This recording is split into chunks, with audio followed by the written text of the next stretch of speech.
Hey, we'd like to take a minute to thank our sponsor, Isotope, makers of software and plugins for audio repair, mixing, and mastering. We use Isotope products here at the High Gain. It's an important part of how we've been able to bottle pure podcast gold week after week. And guess what? Isotope offers 1 free month of Music Production Suite Pro, which has all the tools you need to mix, master, and repair audio. Also, you can get 10% off all other software using the promo code FRET10. That's FRET10.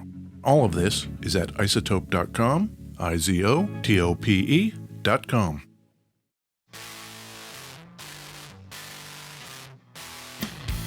Hey, this is Ed Peterson. And this is John Kilthicka, Ed. And this is the High Gain Podcast, John. This is the High Gain Podcast, and we're doing it. Are you in beautiful West Seattle, like me? I am once again in beautiful West Seattle in my basement, and it's kind of a nice day out. Yeah, I just moved my desk around, so it's facing a different way, and it's got a whole different vibe right now, and I'm kind of feeling it. Nice. Yeah. It's pretty good to have the good vibes. Yeah, it's good when you're vibing, John. They are in short demand these days. Yeah. All those cats down there in Texas. Oh my God. It's kind of a clusterfuck down there. It maybe is. Privatization. Let the market decide, John. Yeah. The market will decide if you want heat. And what the market has decided is you do not want heat. No. But you want to pay $17,000 a month for heat. That's right. Yeah. So with all of that going on, I thought we might keep a thought in mind this week for our friends down in Texas. Mm-hmm. Mm-hmm. On a straight line when the man comes around, and he's got lines in the suit, and he's coming to make us move.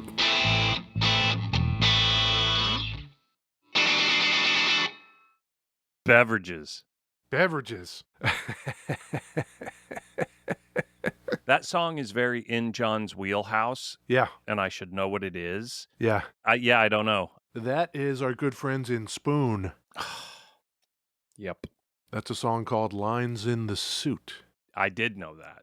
I own that album. You know, Ed, you don't have very many good answers today.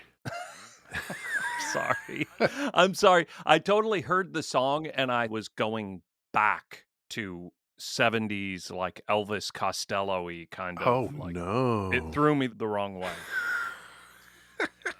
But you know what I do have, John? A beverage? I have very, very little coffee left. I have almost no coffee, and I have a tea biscuit, one of those little, English tea cookie kind of thing. That sounds wonderfully dainty. Yeah, and I have a root beer, and I think it's like some Portland root beer company that I can't remember, and I left the bottle upstairs. Nice. So I'm batting 0 today for information. You're doing great, Ed. You know what I've got? Nope. I've got an Honest Tea organic half tea, half lemonade. Oh. It bills itself as being just a tad sweet. Ooh. Yeah. Sounds good. Fair trade organic tea is in here. Cane sugar is in here. Yeah. Where are these dudes? I would not be surprised if that shit's out of Jersey. Wouldn't surprise me one bit, John. Bethesda, Maryland. That's... Yeah, close enough. I said East Coast. Maryland's kind of East Coasty, right? It is East Coasty. Yeah. Yeah. They got the blue crabs. Oh, sure. Yeah. Great. Good for them. Yeah. Probably for another couple years, and then those will probably all be gone, Guess what I got here, Ed?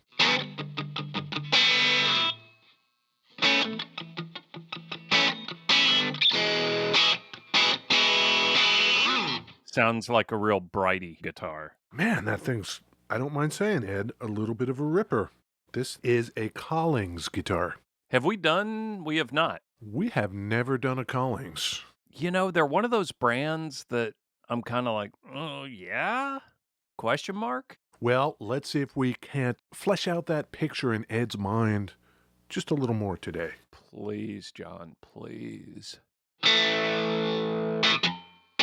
That sound right there, Yeah. you're verging into shellac territory right there.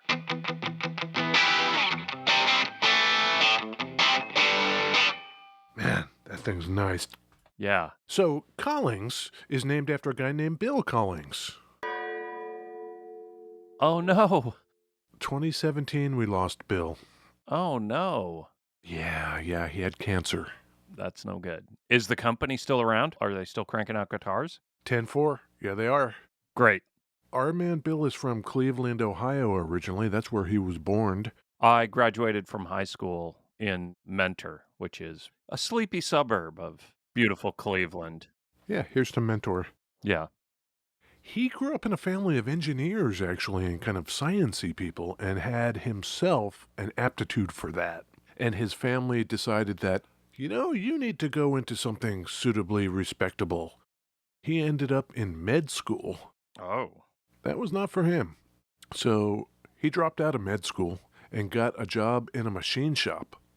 That's a little switch from med school to machinist, but I like it. Yeah.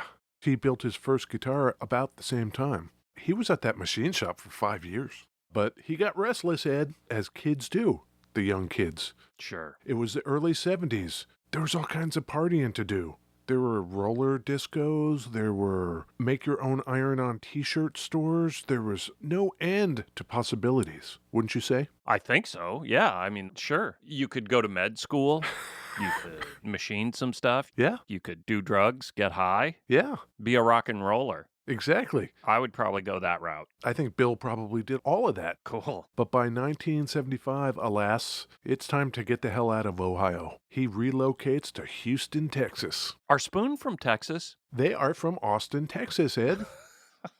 See, sometimes I put things together like in a weird order, but okay, cool. I think you're starting to get this. Yeah, I'm figuring out this game we play. 3 years in, but I'm finally getting it. Awesome. He becomes an engineer at a pipeline and oil field equipment company, Ed, Mm-hmm. in 1975, and starts building acoustic guitars at night. He's so mechanically inclined, it turns out he's pretty good at it. Yeah. Moved to Texas in the mid to late 70s. I picture if you're in the oil industry, even as a machinist or something, you're probably kind of rolling in money. I bet he was doing all right. That's just a guess. I wonder what year Dallas came out, the TV show. Oh, Patrick Duffy. Yes? You know that guy? Patrick Duffy? Great. Dallas came out in 1978. Isn't that something? In 1978, he sells an acoustic guitar to a local guy, playing in bars, playing songs. And based on that, he gets several more orders. Until another player, local Houston guy, sees it and contacts him and says, I have a Martin that needs a fret job. Do you work on guitars? And Collings was like, yeah, bring it by. I'll do the fret job for you. So he brings it by, and while our man Bill is doing the fret job for this cat, they're talking, shooting the shit, and eventually the musician ends up won over by the quality of these acoustics. And he ordered Collings acoustic guitar number 39, just the 39th one that he'd ever built. That man, Ed? Yeah. Lyle Lovett. Oh, sure. I know that guy. Yeah. Was he married to Julia Roberts? Yes, he was for, I think, less than 3 years. Mr. Julia Roberts. That's right. Lyle Roberts, I think. Right? Lyle Roberts. Exactly right. As soon as Lyle gets his hands on one and gets himself a career, the brand recognition for Bill and Collings guitars starts to increase. Sure. You get that bump.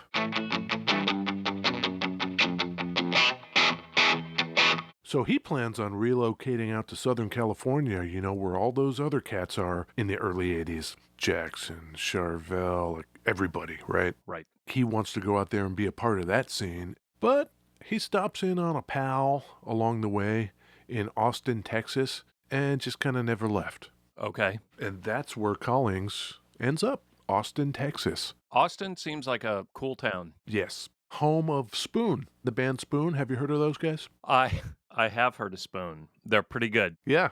I think Austin, it's like Athens, Georgia. Yeah. Like, oh God, I wouldn't want to move to Georgia. But then you go like, well, Athens, that might be cool. If I think Texas, fuck, I don't want to move to Houston or Dallas. Ugh. But Austin, yeah. Exactly. I think the same way about any number of places. It seems like every state has something like that, wouldn't you say? No. What's a state that doesn't have that? Are you going to make me say it? What? You're going to move to fucking Jackson, Mississippi? Oh, no, I am not. No, yeah, jeez. What's the cool hip city in Mississippi? That's a trick question, John. I have heard that Oxford, Mississippi is pretty cool. You really? That's a thing you've heard. People are just like, "Oh, Oxford, Mississippi. It's rad." People could just be blowing smoke right up my ding-dong. About Mississippi. That's right. No one has ever said one decent thing to me about Mississippi in my life. Once our man Bill Collings gets to Austin, Texas with Collings Guitars, home of Spoon, he gets an unusual commission from George Gruen. Do you know that name? Nope. George Gruen is probably the most renowned guitar collector, seller, and historian. He's written a book called Gruen's Guide to Vintage Guitars. I totally know that. Yes. He's that guy. Totally. He commissions Collings to build 25 acoustic guitars so he can put the Gruen name on the headstock. That's how much he thinks of the work that Bill's doing. I'm into it. Yeah, he gets so much press from that magazines, other shops start getting in touch with Collings. Where can I get these guitars? He only made 25 for Gruen, but the people want the guitars now. So much so that he hires his first employee in 1989 and starts putting his own name on the headstock of the guitars. 75 to 79, you said when he sold that guitar, it was like number 39. Yeah. That feels like a lot of guitars. He was making himself some guitars, yeah. And he cranked out 25, you just said, for Gruen? Yes. Seems like a lot. Yeah, well, it is a lot, and he was very good at it. I watched some videos after his passing, people just kind of recalling him as a kind of mad genius. Like, he could just figure out how stuff needed to be built. And then on top of that, he was highly skilled at it. Yeah. So it wouldn't surprise me if he could maybe do it better, faster on some occasions than some people. Cool. In 1991, he buys his own shop. He had been sharing space with a couple of other guys up until that point. Up until this point, Ed, it's only been the acoustic guitars, the Collings acoustic guitars. Right, right. So in 99, he introduces mandolins.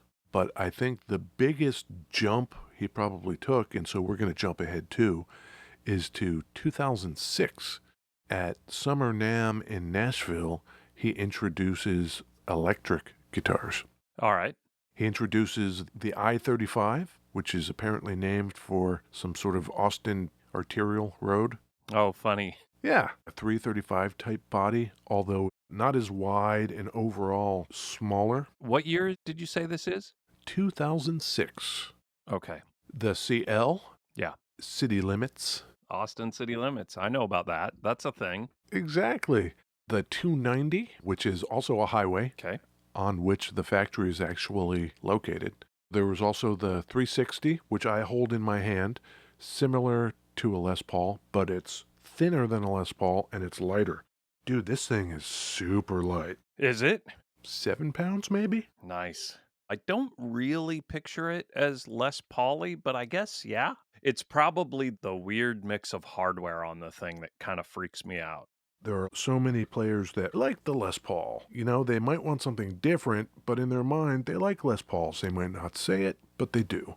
He wanted to bring his own thing to it. I think he did. He started with the Les Paul shape, single cutaway kind of thing, horked it so it's kind of offset, put the lower horn farther down the neck, and made it a little smaller. It's got a really kind of sleek look to it, this thing. That's what I mean by I don't picture it like a Les Paul. It's just different enough. When you did that jump to 2007, Yeah. it reminded me a lot of the Baronic story where he had been deep into the acoustic game and then he just switched. Right. You know, I don't know if the Calling story is going to go similarly where it feels like Baronic's electrics just sort of caught fire. People love that stuff. I got the sense that Baronet couldn't have even guessed at the reception he would get. Totally. And then the other thing, Sure. this thing has that Jazzmaster style bridge on it. Yeah. Last week we talked about the buzz stop on the Nash guitar, right? Right. You can totally hear the sound coming off the bridge of this thing. That's so funny because I heard it and I was like, I wonder if Ed can hear that. It totally jumped out at me. It's the funny thing with the Nash where that buzz stop, I bet it feels more solid, which I would like, but then losing that sound that the Collings had, man, I don't know if it's worth it. All that stuff. Yeah, but just when you were playing like open chords and just hitting a chord, you can hear it chime in the background. There you go, right at the end. Yeah. Starting from the middle.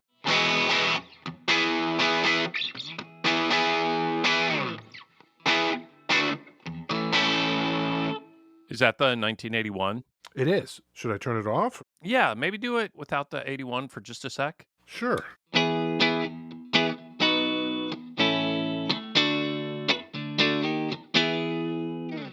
Yeah.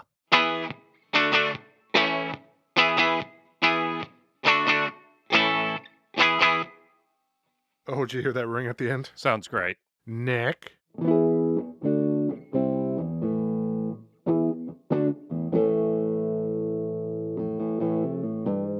That's toned down, right? Yeah, to hear how necky we can get. Yeah. So put it back in the middle.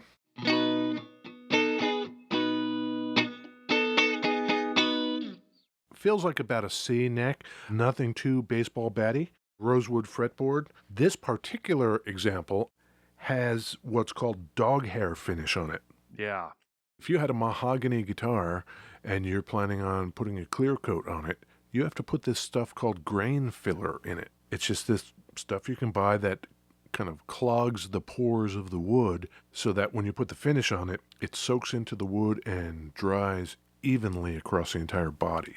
Yeah. In this case, they used a colored grain filler, kind of like whitish gray. Yeah. And then I guess they stained the guitar black and then put the clear coat on top of it. Yep. So what you get is this essentially black guitar with glowing wood grain from where all that pore filler is. And it's gorgeous. It's the thing where John was like, oh, what should we do? And that guitar's cool looking.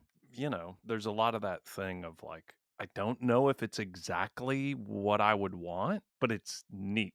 Aside from the look of it, which I've just described, the two P90s tone and volume and the Mastery bridge and trim, the way this thing is put together, it's a set neck.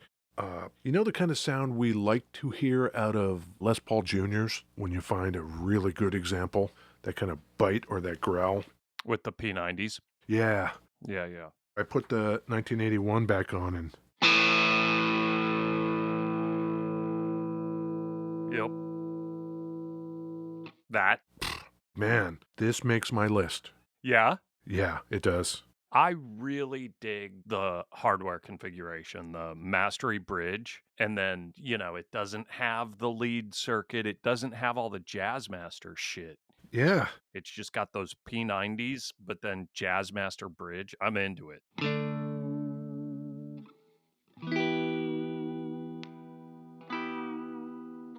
I don't think that would be the color I would get, the finish. No? Something plainer. I'm a man of the people, John. You know that. I'm not a fancy boy.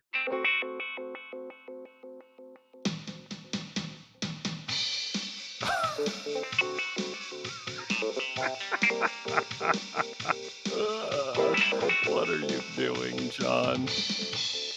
What are you doing? I recently picked up a little Beat Buddy Mini 2-pedal. Beat Buddy. Yeah, you put the Beat Buddy at the end of your chain on your pedal board and you can dial up all kinds of beats. It's your Beat Buddy, Ed.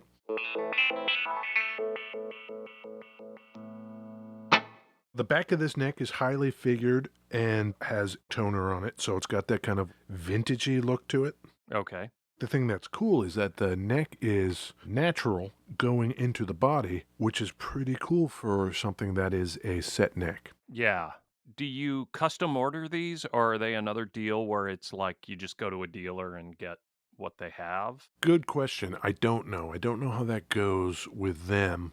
As of 2012, they had about 85 employees. Wow. I don't really know what to think of that because in 2017, Bill died, right? Right. And now we're in the COVID times, and now the whole state of Texas is under boil water, snow bullshit. So I'm sure not all of those 85 people are still there or working. Yeah. I don't know what that does to the ordering of instruments, Yeah. but we wish our buddies down there at Collings well. All of Texas. All of Texas. Yeah. Even our friends in Mississippi, we wish nothing but the best. Yes.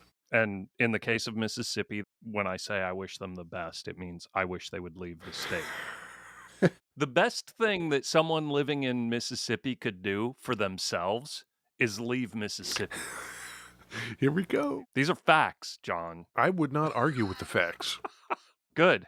You know, you asked me a while ago how many instruments Bill was making because it seemed like he made those 25 for George Groon pretty quickly. Right.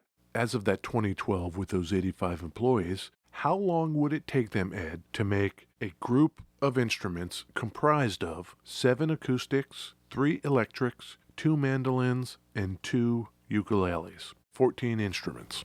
I would think 14 instruments they could make as fast as the glue could set. You know, like you can't speed some things up by putting more bodies on the problem. Yeah, I don't know. How long would it take to make an acoustic guitar? If someone just did that, could they bang it out in 2 weeks? I don't know. Like a month to make an acoustic? I don't know. They were making that group, I will repeat, 7 acoustics, 3 electrics, 2 mandolins, and 2 ukuleles every day. Cool. But that just means that they had a pile of acoustics in progress. And so, like, every day someone was putting the finishing touches on 7 acoustics or whatever. But, you know, they didn't start them that morning and finish them that night. And then they have to go to paint, and lacquer takes time to cure and all of that. Yeah. Come on. But yeah, that's the gist of it. Yeah. Eventually, they would get rid of the ukulele stuff in 2014 and start a new venture of simpler Depression-era acoustic guitar designs. You know, if you've ever seen like photos or movies from the time, Yeah. acoustic guitars were smaller, almost like parlor-y, kind of very simple affairs. I'm super into that. That's cool. Yeah, really utilitarian, and you can get them today. They're sold under the Waterloo name, and they are equally high-end. Are they imports or? No, in fact, they are also handmade one at a time in Austin, Texas. I've seen these Waterloos and they're rad. Yeah, Uncle Frank has some. They are super cool. They've got that matte, flat finish. Yeah, I like the black one. Yeah, a lot. You asked if they were imports. One thing that Bill set out early as a premise and never changed, you'll be happy to know, Ed, Yeah. he wanted to never make a guitar overseas and wanted to never make a, quote, budget model. Love it. Handmade in America, and that's just how that was going to be. Yeah. And that's how it still is today. Waterloo, I'm on their artist page. Uh-huh. You know, you've got your Jeff Tweedies and your Father John Misty's and your St. Vincent's. And Yep. yeah, holy shit. That electric being on your list, I could see one of these Waterloos making my list ahead of one of the Collings electrics. I could probably see that too. You know about the musician Prince? You know him? That Prince guy? Yeah, I'm familiar. Oh, what happened? The last show he played, he was playing Collings. Wow. I don't know if it was an electric or an acoustic. Maybe some enterprising viewer can tell us. And you are not implying that these guitars are cursed and that if you play one, you will die. I am not. Yeah. I wasn't so sure what the deal was. I didn't know if they were imported either. I didn't know how much was assembly line or what. I just had never bothered to check them out that closely. Right. And then once I picked this thing up and dug into the Bill Collings story, it's every bit as true as anything you're going to read, that these things are just put together like nobody's business. Yeah. There are some quotes that say that Bill was kind of an exacting person. I saw a video with a guy who is now a senior luthier at Collings, And he said, I spent the first 2 years just muttering to myself, please don't come over here, please don't come over here, please don't come over here. I guess he had a knack for just coming over and seeing immediately what needed to be done a different way. The flaw. Yeah, he was that guy. Yeah. But apparently, in combination with that, he was just a wonderful guy. Everybody seems to have really liked that guy. R.I.P. Bill. R.I.P. Bill Collings, 2017. He probably wouldn't have liked to see this bullshit down in Texas. I just saw a tweet came across my screen here. Some guy getting a $16,000 utility bill. God. It's a good thing Rick Perry, who deregulated Texas, wasn't in charge of energy policy for the U.S. for the last 4 years. Yep.